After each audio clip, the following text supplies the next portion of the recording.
Hola, el día de hoy vamos a trabajar métodos de determinación de la estabilidad de un sistema lineal.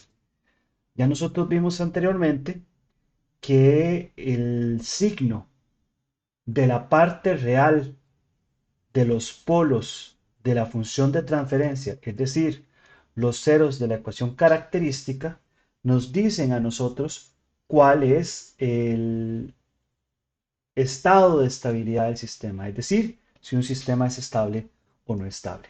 Entre estos métodos hay tres tipos de métodos que nosotros podemos utilizar.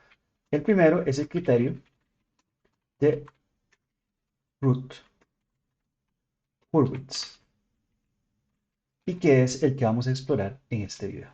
El segundo es el criterio de Nyquist y el tercero, los diagramas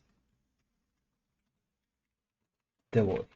Que los diagramas de Bode son todo un tema y lo vamos a ver muy pronto dentro de este curso. ¿Qué es entonces el criterio de Routh-Hurwitz? ¿Qué es el que vamos a trabajar en este video?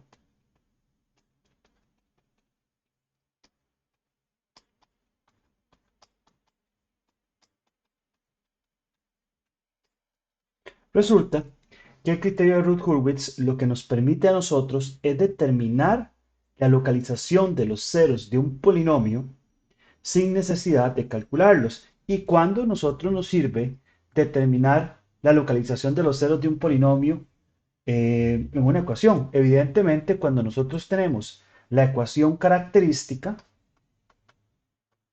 de un sistema lineal invariable en el tiempo, y esa ecuación característica ya nosotros sabemos que tiene la forma f de s igual a ns de n más a n menos 1 s de n menos 1 más a n menos 2 s de n menos 2, etcétera, etcétera, hasta llegar a, digamos, a1s más a0.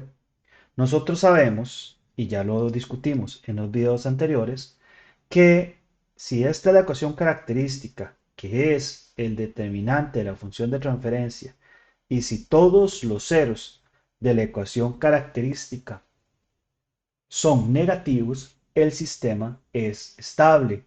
Y si alguno de ellos es positivo, entonces el sistema es inestable. Aquí el asunto es este: no todo el tiempo y no en todas las situaciones determinar los ceros de la ecuación característica de manera analítica es sencilla.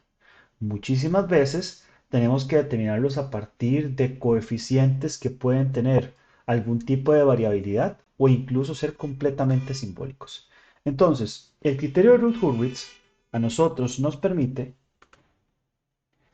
determinar, sin resolver la ecuación característica, si el sistema, cuáles son las condiciones para que el sistema tenga todos los ceros negativos y por lo tanto sea estable. Muy bien, entonces, ¿cuáles son esas condiciones para que el sistema sea estable? O sea, que todos los ceros de la ecuación característica sean negativos. Bueno, tomando la ecuación característica directamente, entonces las condiciones son las siguientes.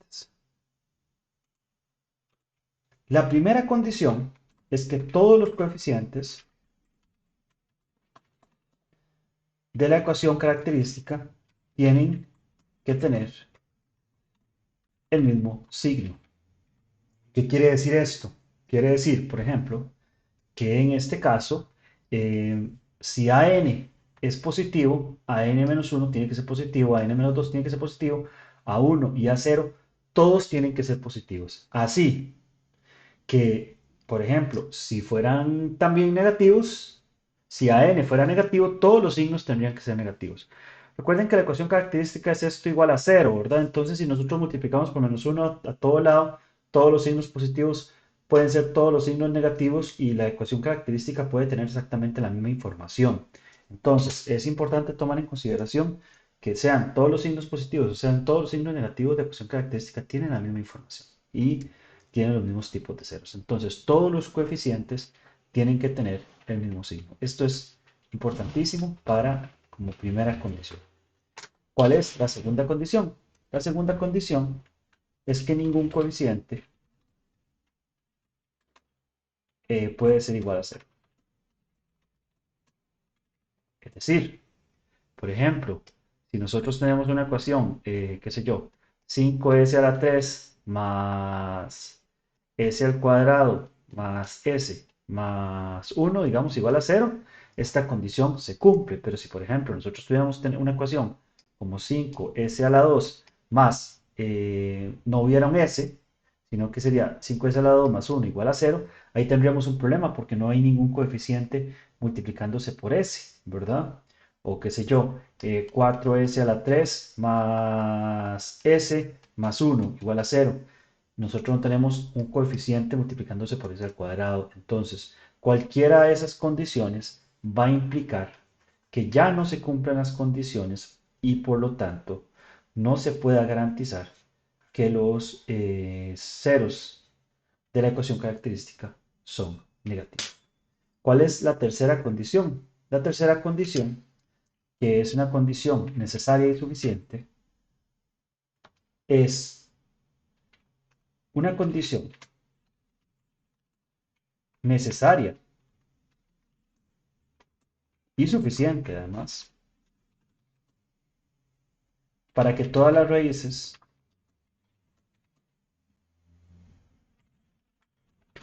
de la ecuación característica estén en el semiplano izquierdo, es decir, sean negativas,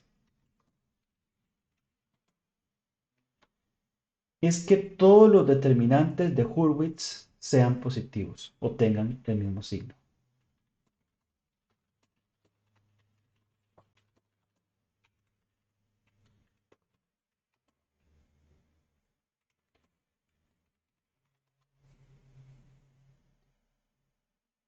¿Qué son los determinantes de Hurwitz? Nosotros nos preguntamos entonces, ¿qué son los determinantes de Hurwitz? Bueno, los determinantes de Hurwitz, que es realmente lo que nosotros vamos a aprender a determinar en este video, a la larga, los determinantes de Hurwitz se van a obtener a través de la determinación de la tabulación de Hurwitz. Y la tabulación de Hurwitz lo que hacen es lo siguiente. Vamos a tomar otra vez la ecuación característica que nosotros tenemos en este caso.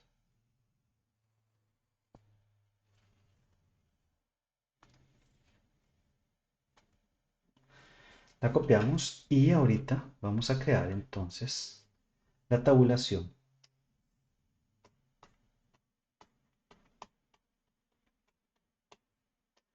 de root. Vamos a eso. Entonces, si nosotros tenemos la ecuación característica que está dado por este caso, lo que vamos a hacer es lo siguiente. Vamos a hacer una tabla donde vamos a tener n columnas y entonces a esa tabla le vamos a hacer algo como lo siguiente. La primera, perdón, filas. La primera fila va a ser s a la n, s a la n menos 1, s a la n menos 2, etcétera, etcétera, hasta S1 y S0, por ejemplo. Entonces, tomamos cada uno de estos coeficientes y los vamos a ir reacomodando de esta manera. A n lo tomamos y lo ponemos acá. A n-1 lo tomamos y lo ponemos acá. A n-2 lo tomamos y lo ponemos acá. Perdón. A n-3 acá, etcétera, etcétera, etcétera, etcétera, etcétera, etcétera. ¿Verdad? O sea, por ejemplo, para seguir la tendencia, para que sea n-4 a n-5, etcétera, etcétera, etcétera. ¿Ok? Entonces ya tenemos esa tabulación. Pero nos faltan un montón de elementos. Y estos elementos en esa tabla van a ser denominados, por ejemplo, aquí va a ser denominado B1, B2, B3, etcétera, etcétera, etcétera. y aquí C1, C2, C3, etcétera, etcétera, etcétera. Pero ¿de dónde se obtienen estos B1, B2, B3, etcétera, etcétera? Resulta que nosotros tenemos una serie de formulación donde nos dice que, por ejemplo, B1 va a ser igual a n-1 por an-2 menos an por an-3 dividido entre an-1. Que B2 va a ser igual a n-1 por an-4 menos an por an-5 dividido entre an-1. Y que después, ¿verdad? Nosotros vamos a tener que C1 va a ser igual a B1 por an-3 menos an-1 por B2 entre B1 y, por ejemplo, finalmente, que C2, o bueno, finalmente no, porque falta un montón de cosas, sería B1 por an-5 menos an-1 por B3 dividido entre B1. Pero ustedes deben estar diciendo ahora que yo estoy haciendo esto. Profesor, ¿qué es esto? ¿Qué sentido tiene esto? ¿Por qué estamos haciendo una tabla si me están dando una serie de fórmulas de esta manera?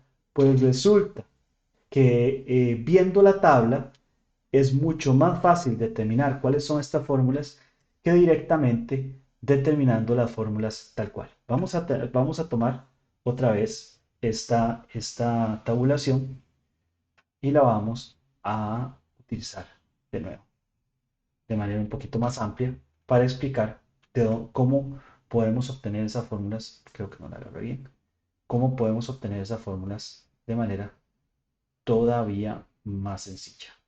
Ok, entonces, si nosotros tenemos esta ecuación característica, perdón, creo que no la copié, ¿verdad? Ujú. Vamos a tomar esta ecuación característica.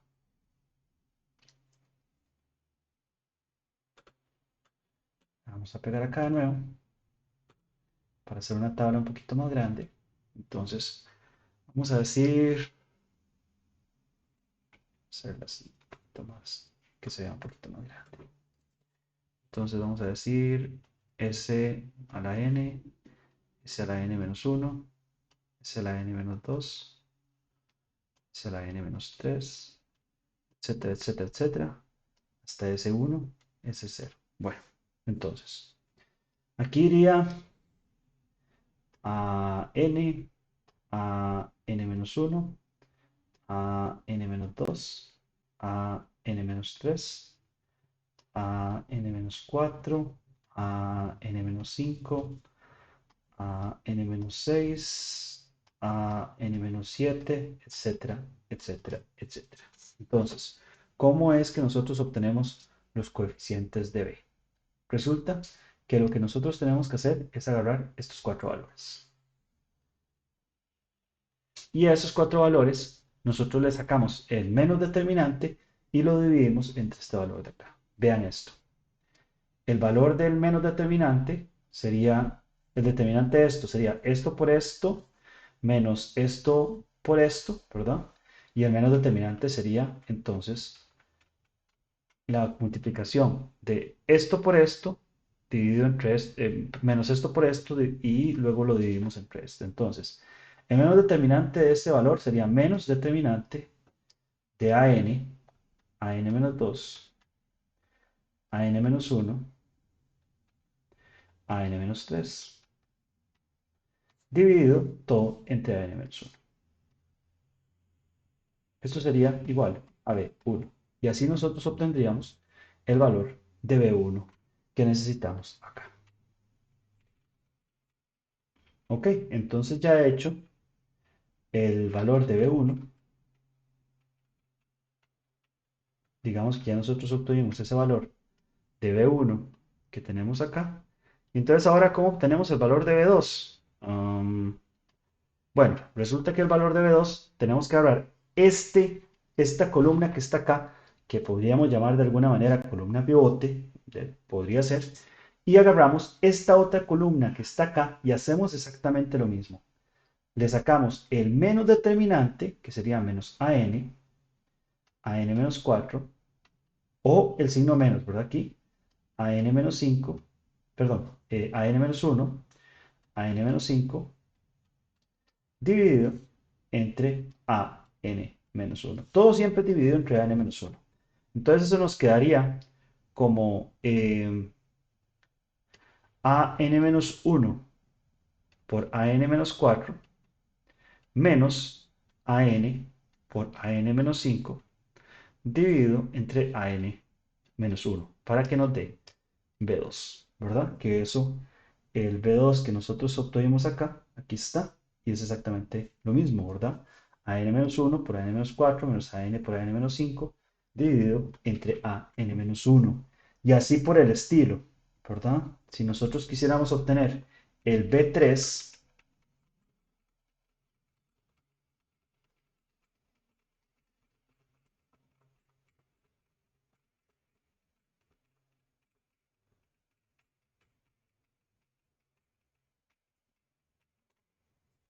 el B3 que está acá, entonces lo que tendríamos que hacer es utilizar esta columna de pivote y hacerlo con esta otra columna de acá. Entonces ahí sería menos determinante de AN por AN menos 1 a N menos 6 a N menos 7 dividido entre a n menos 1. Y así nosotros obtendríamos el B3 que nosotros necesitamos.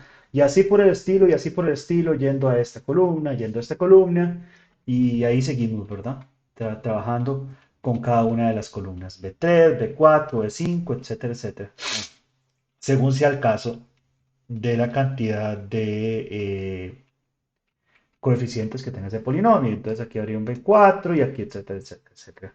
¿Cómo obtendríamos el C1? Bueno, el C1 sería exactamente lo mismo, pero ahora agarramos esta columna de pivote y empezamos con esta columna. Entonces C1 sería igual al menos determinante de AN-1 a N-3, digo B1, B2, todo dividido entre B1. ¿Verdad? Ese sería el primer C1 que nosotros tendríamos que obtener acá. Y luego el C2, por ejemplo, lo tendríamos de esta columna de pivote y esta columna. Entonces C2 sería igual al menos determinante de AN-1, N-5, B1, B3. Dividido todo entre B1, ¿verdad? Esto es importante tomar en consideración. Y así por el estilo, nosotros vamos obteniendo toda la tabulación de root.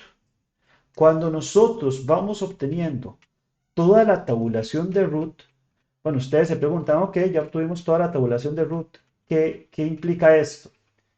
El tercer criterio para que el sistema sea completamente estable, aquí hay un C2, C3, digamos que aquí hay un D1, D2, etcétera, etcétera, ¿verdad? El criterio para que el sistema que tiene la ecuación característica que está dado por esta ecuación implica, o sea, el hecho de que sea estable, o sea, que todas las raíces sean negativas, se va a dar solo y solo si se cumplen primero las dos condiciones anteriores que nosotros estábamos hablando. Número uno, coeficiente de la ecuación característica tiene el mismo signo, ningún coeficiente puede ser igual a cero. Y la tercera condición que nosotros vamos a requerir es que la primera columna de la tabulación de root, todos los coeficientes tienen que tener el mismo signo. Entonces lo voy a escribir acá. Todos los coeficientes de la primera columna de la tabulación tienen que tener el mismo signo. Ok, eso es importante. Entonces, todos los coeficientes tienen que tener el mismo signo. ¿Qué pasa si no tienen el mismo signo? Cada cambio de signo implica un polo comparte, digo, un cero de la ecuación característica, un polo de la función de transferencia comparte real positivo. Cada cambio de signo señala o implica, vamos a poner implica, un, un cero de la ecuación característica positivo. Positivo. Es decir, por ejemplo, si nosotros tuviéramos que la primera tabla tuviera, qué sé yo, un 1, 2, menos 3, menos 5, menos 4, entonces quiere decir que solo hay un polo positivo, solo uno. Pero si, por ejemplo, esa tabla tuviera 1, menos 2, menos 3, 5, 4, aquí hay dos cambios de signo, aquí viene positivo, aquí viene negativo, y aquí viene positivo, y aquí viene positivo, entonces implica que nosotros tendríamos dos ceros de la ecuación característica positivos. La cantidad de signos implica la cantidad de ceros positivos que tendría la ecuación característica. Y con esto, esta es una explicación un tanto teórica que podría servirles probablemente después de que vean algunos ejemplos. Entonces, en los próximos videos vamos a ver ejemplos de cómo realizar la tabulación de Routh-Hurwitz, y creo que con esos ejemplos va a quedar bastante claro cómo es que esto funciona.